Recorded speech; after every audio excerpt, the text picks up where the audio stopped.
Pakistani gangster Shahzad भट्टी यानं काही तरुणांच्या खात्यामध्ये पैसे पाठवल्याचे एटीएसच्या तपासात पुढे आलंय। आतापर्यंत 157 तरुण हे संशयाच्या भोवऱ्यात असून त्यापैकी 100 तरुणांना चौकशीसाठी ताब्यात घेतलंय।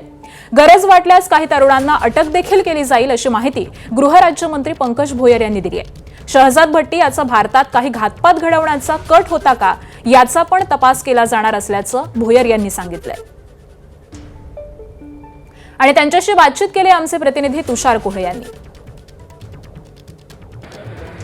आपल्यासोबत गृहराज्यमंत्री पंकज भोयर आहे। काल एटीएसने मोठ्या प्रमाणात कारवाई केली आणि आज देखील ती कारवाई सुरू आहे। नेमकी कशा संदर्भातली ही कारवाई आणि किती तरुणांना या पार्श्वभूमीवर ताब्यात घेण्यात आलं?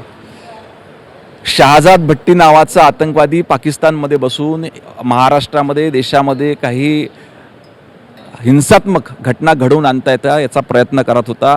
सोशल मीडियाच्या माध्यमातून समाज माध्यमाच्या माध्यमातून त्यांनी काही तरुणांना हाताशी पकडलं होतं। त्यांच्या खात्यामध्ये देखील पैसे त्या ठिकाणी ट्रान्सफर केलेले होते।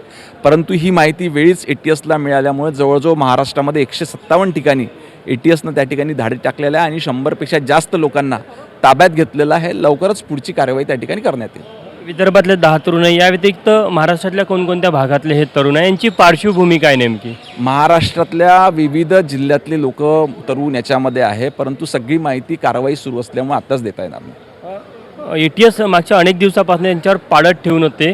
कुठेतरी शहजाद भट्टीचा आपल्या देशामध्ये काहीतरी घातपात करण्याचा कट आहे असं काही निदर्शनात येतं का याच्यातनं? नुकतीच त्यांनी झारखंडमध्ये एका ठिकाणी घटना घडली होती, त्याच्यामुळे संपूर्ण भारतातली यंत्रणा, सुरक्षा यंत्रणा त्याच्यावर त्या ठिकाणी वॉच ठेवून होती।